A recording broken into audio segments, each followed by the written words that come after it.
Baiklah, Assalamualaikum warahmatullahi wabarakatuh. Halo semuanya, senang bisa ketemu teman-teman di webinar kali ini dengan tema hidup seimbang dalam menciptakan kesehatan mental di era digital. Oke, aku Widya Julini Putri dari Universitas Negeri Padang. Mungkin dari teman-teman udah pernah dengar soal Padang ya, atau mungkin tahu tentang makanan khasnya. Nah, di sini kita bakal ngobrol santai tentang bagaimana caranya tetap waras dan sehat mental di tengah gempuran teknologi. Bayangin aja nih, tiap hari kita terpapar sama berbagai platform, mulai dari sosial media sampai aplikasi kerja atau aplikasi kuliah, ya, yang bikin kita kadang lupa buat istirahat. So let's define, kita cari tahu nih bareng bagaimana menjaga keseimbangan ini.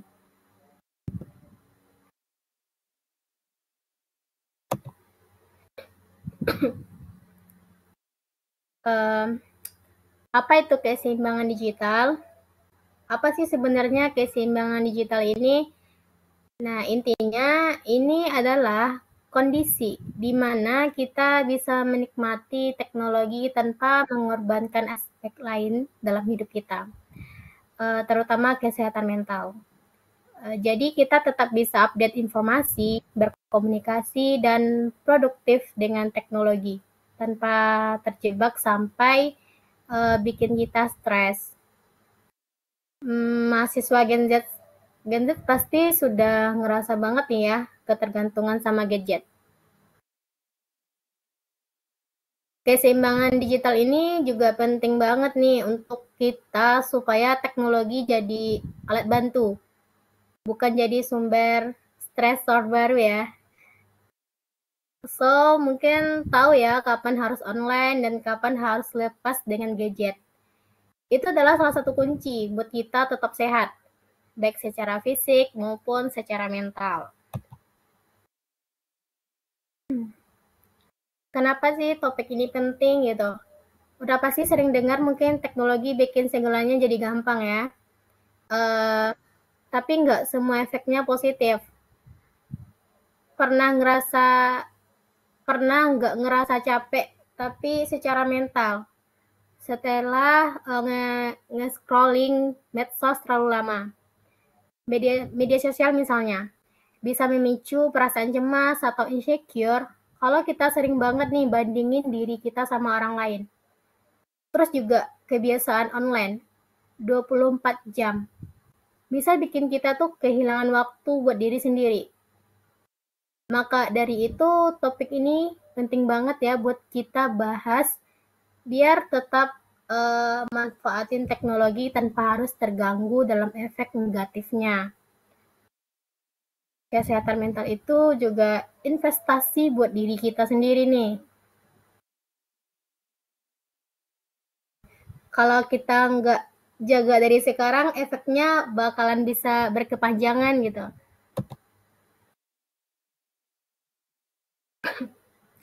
Terus fakta dan dampak teknologi terhadap kesehatan mental itu apa aja? Setiap hari kita dibanjiri informasi dan dari medsos ya, berita online sampai notifikasi grup chat. Bahkan grup chat keluarga gitu ya. Kalau nggak di-sharing dulu, mungkin pikiran kita bisa jadi overload, bahkan bikin kita susah tidur atau kepikiran terus-menerus gitu. Terus ada juga fenomena FOMO, atau yang bikin kita tuh selalu ingin update soal kehidupan orang lain gitu. Nah, ini bikin kita cemas kalau nggak selalu tahu apa yang lagi hits, lagi tren-trennya sekarang gitu kan. Selain itu juga interaksi online, juga kadang keras komentar negatif atau perbandingan yang nggak sehat gitu, bisa ngerusak mental kita tanpa kita sadari.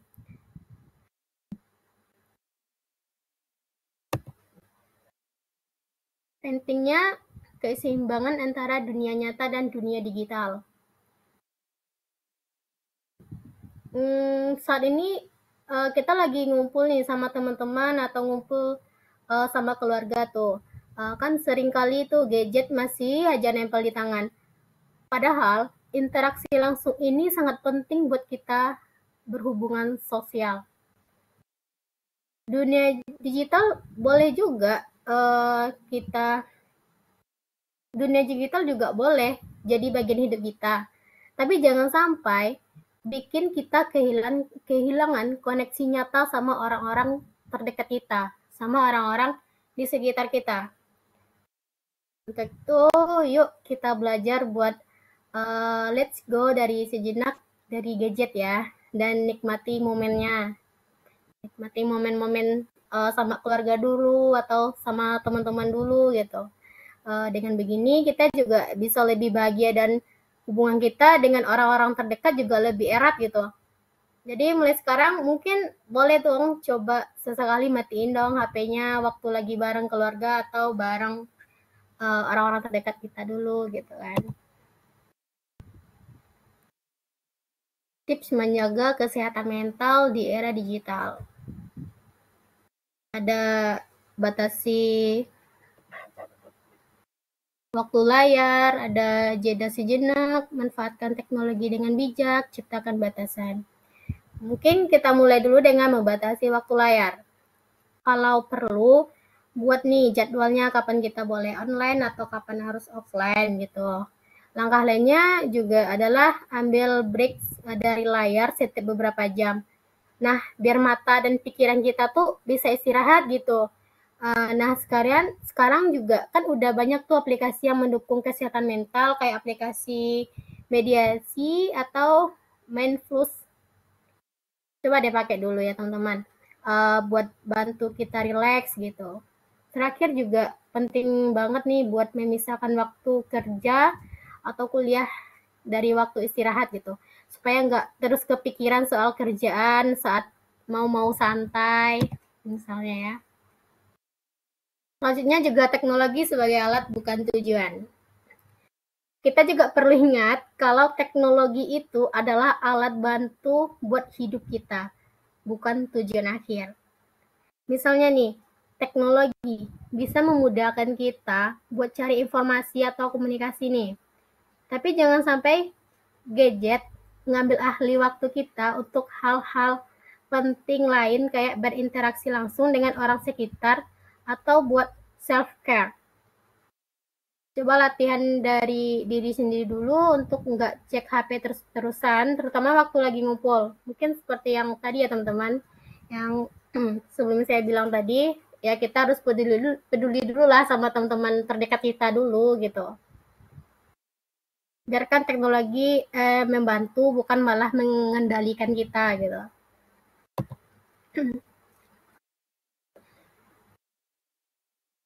Cara mengatur batasan penggunaan teknologi. Pertama, kita bisa buat jadwal online. Tentukan waktu yang tepat buat kita online. Misalnya, hanya saat break kuliah atau jam tertentu di malam hari. 2. Bisa matikan notifikasi. Notifikasi ini seringkali ya bikin kita impulsif buat ngecek HP, jadi matikan yang nggak penting-penting amat gitu.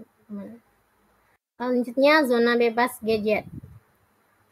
Ciptakan zona atau area bebas gadget di rumah, misalnya kamar tidur, biar kita bisa tidur lebih nyenyak dan tenang gitu.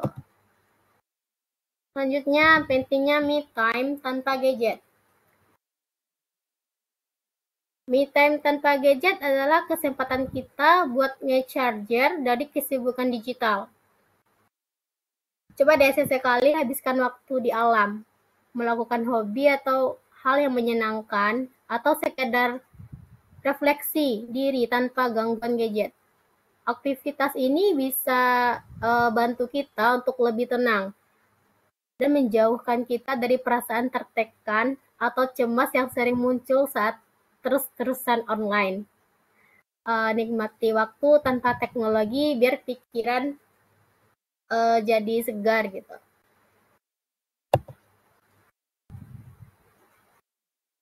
Selanjutnya, mengelola stres dengan teknologi. mengelola stres bisa dilakukan lebih mudah dengan bantuan aplikasi yang kayak saya bilang sebelumnya, seperti Modfight atau Dailyo untuk mencatat suasana hati dan refleksi diri. Manfaat detox digital untuk kesehatan mental.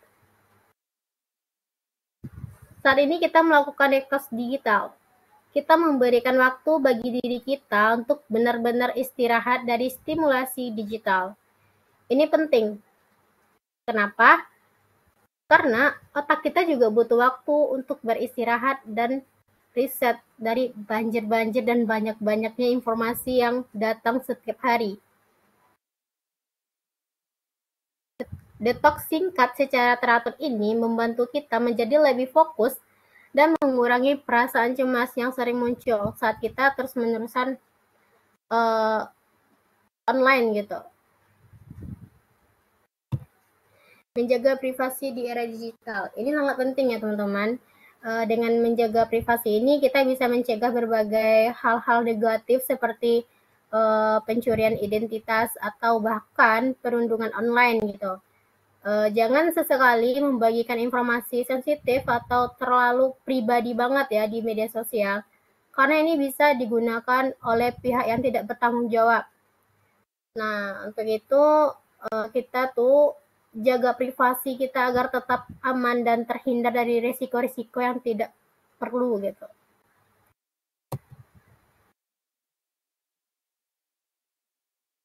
Membangun kebiasaan digital yang sehat.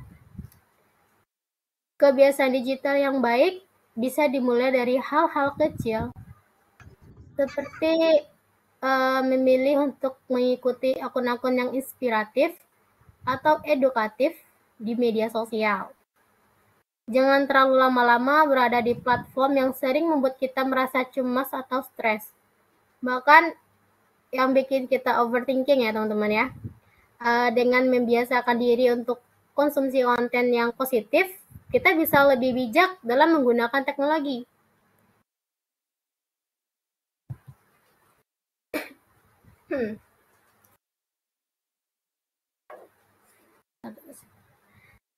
Baiklah, kesimpulannya, di era digital, teknologi bikin hidup mudah, tapi bisa ganggu kesehatan mental. FOMO tadi ya teman-teman, medsos, buat seimbang pakai teknologi secukupnya, pisahkanlah dari dunia nyata, coba detox digital, dan jaga privasi. Dengan begitu kita bisa nikmati teknologi tanpa ngorbanin kesehatan mental. Ya, keseimbangan digital itu sebuah kebutuhan yang wajib banget kita jaga dengan langkah sederhana seperti yang sebelumnya saya sampaikan tadi, seperti detox digital, me time, bebas gadget, dan menjaga privasi. Kita bisa merendam stres dari teknologi. Nah, mari bijak dalam memanfaatkan teknologi supaya kita tetap bisa menikmati kecanggihannya tanpa harus mengorbankan kedamaian batin dan kesehatan mental kita ya teman-teman ya. Ingat, teknologi adalah alat yang kita kendalikan, bukan sebaliknya. Mungkin sekian webinar saya hari ini. Kalau ada teman-teman yang ingin bertanya, disilahkan. Saya stop sharing dulu.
Oke, terima kasih, Adi Putra.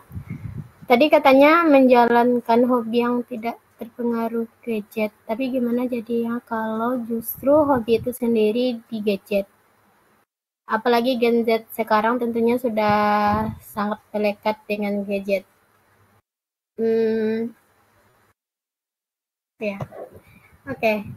Gini, kalau misalnya hobi kita emang berhubungan sama gadget, misalnya main game atau desain-desain, bahkan coding ya, sebenarnya nggak ada salahnya sama sekali gitu.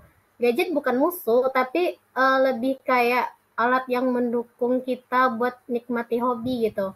Yang ditekankan tadi itu soal keseimbangan. Kadang kita kan memang perlu nih jeda biar otak nggak terlalu jenuh gitu sama layar maksudnya layar gadget gitu kan, biar energi kreatifnya tetap fresh gitu. Nah, jadi sambil kita enjoy aja hobi pakai gadget gitu. Sesekali juga coba lakukan aktivitas lain lah yang nggak melibatkan atau nggak berkecimpung gitu sama layar gitu kan. Misalnya olahraga ringan atau ketemu teman-teman gitu. Intinya bukan soal jatuhin gadget gitu, tapi lebih kayak ngasih ruang buat kita tuh tetap seimbang.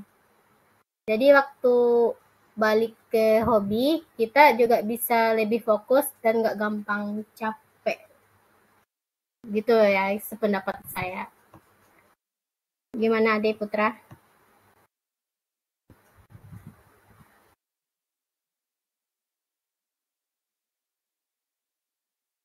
Mantap. Oke, dari teman-teman yang lain, ada yang ingin bertanya lagi atau saya cukupkan sekarang di sini.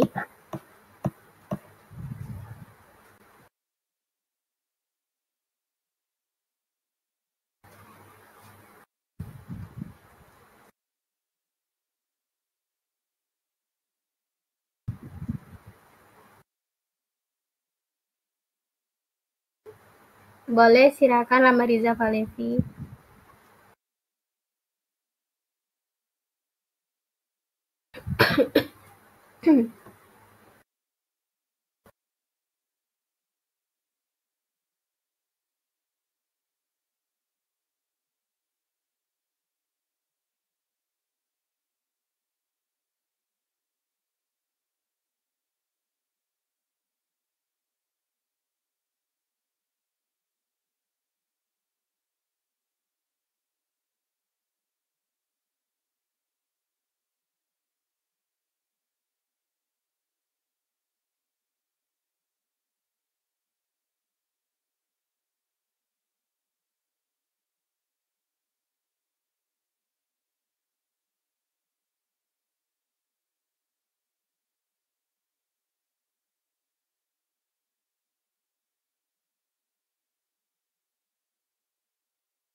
Oke, terima kasih kepada Rama Riza Falevi. Pertanyaannya mengenai pengaruh gadget terhadap anak-anak zaman sekarang ya. Apa yang seharusnya dilakukan oleh orang tua kepada anak yang sudah terlanjur terpengaruh atau sudah lepas atau susah lepas dari gadget. Hmm, Oke gini. Anak-anak zaman sekarang emang nggak bisa jauh-jauh ya dari gadget. Dari kecil juga mereka udah terpapar langsung, jadi wajar kalau susah buat lepas dari gadget. Tapi bukan berarti orang tua nggak bisa ngatur gitu. Pertama nih, orang tua juga perlu ngerti kenapa anak betah dengan gadget. Biasanya sih karena mereka menemukan hiburan atau pelarian dari situ. Nah, orang tua juga bisa bantu dengan kasih alternatif yang seru di luar gadget. Kayak ngasih atau ngajak main bareng gitu atau kenalin aktivitas yang lain biar anak-anak itu tertarik. Bisa kayak kita ngajak anak-anak itu olahraga atau menggambar atau hobi yang lain-lain gitu yang tidak tidak melibatkan gadget sama sekali. Selanjutnya mungkin kita juga coba deh pelan-pelan juga buat bikin batasan waktu pakai gadget. Tapi nggak harus ketat banget ya, yang penting konsisten. Anak-anak perlu, anak-anak itu perlu tahu juga kapan waktunya main dan kapan waktunya istirahat. Terakhir, ya orang tua juga perlu nih jadi contoh. Kalau orang tua terus-terusan main gadget, pasti anaknya bakalan niru ya. Pasti mikir, itu ayah sama ibunya aja main gadget, kita nggak diperhatiin gitu sebagai anaknya tuh ngerasa mereka nggak diperhatiin, ya udah mereka juga main gadget gitu. Tapi sebenarnya tergantung sama orang tuanya juga ya. Mungkin itu yang dapat saya sampaikan, Rama Riza Falevi.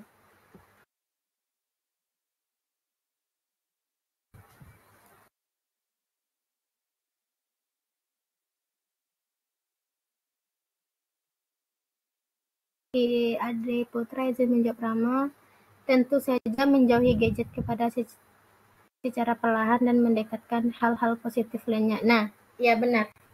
Terima kasih sanggahnya Adi Putra.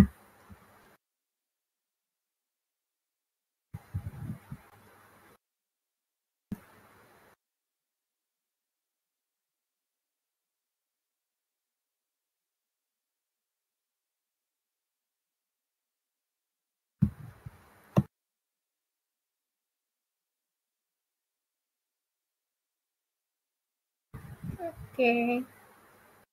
Ada lagi yang ingin ditanyakan teman-teman? Kalau tidak ada, saya cukupkan sampai di sini.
Oke, sepertinya saya cukupkan di sini dulu ya teman-teman.